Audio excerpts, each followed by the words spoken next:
এটা হচ্ছে করতোয়া নদী, তাই তো? ঈদের ছুটিতে আমরা করতোয়া নদীতে ঘুরতেছি। এই যে আমাদের ফ্যামিলির এখানে সবাই আছে। এই যে আমার একটা মাত্র ভাতিজি, এই যে আমার বড় পাখি আরস, আর আমার ছোট পাখিকে খুঁজে পাচ্ছি না। ওই একটু দেখার চেষ্টা করতেছি, নাই।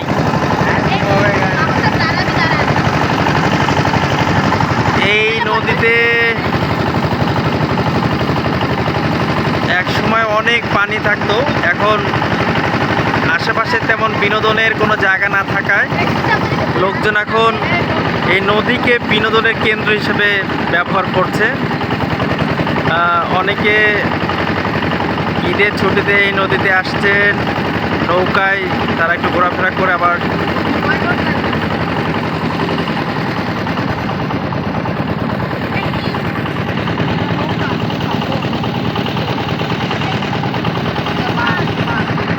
এই নদীটির একটি বৈশিষ্ট্য হচ্ছে যে এইটি ঘোড়াঘাট।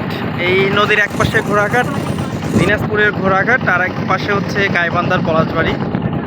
দুই জেলাকে সংযুক্ত করেছে, পাশাপাশি দুটি উপজেলাকে যুক্ত করেছে।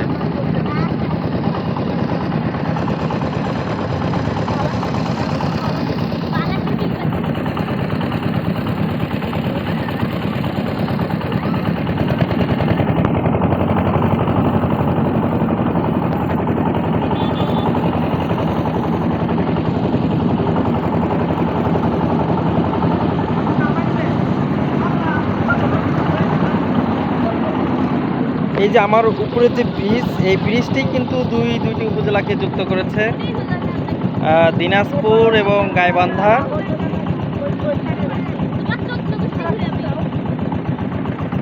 গাইবান্ধার পলাশবাড়ি এবং গাইবান্ধার পলাশবাড়ির সাথে যুক্ত হয়েছে ঘোড়াঘাটের। আমাদের বিনোদন, নৌকায় বিনোদন শেষ হয়ে গেল। অনেক লোক অপেক্ষা করছে নৌকায়।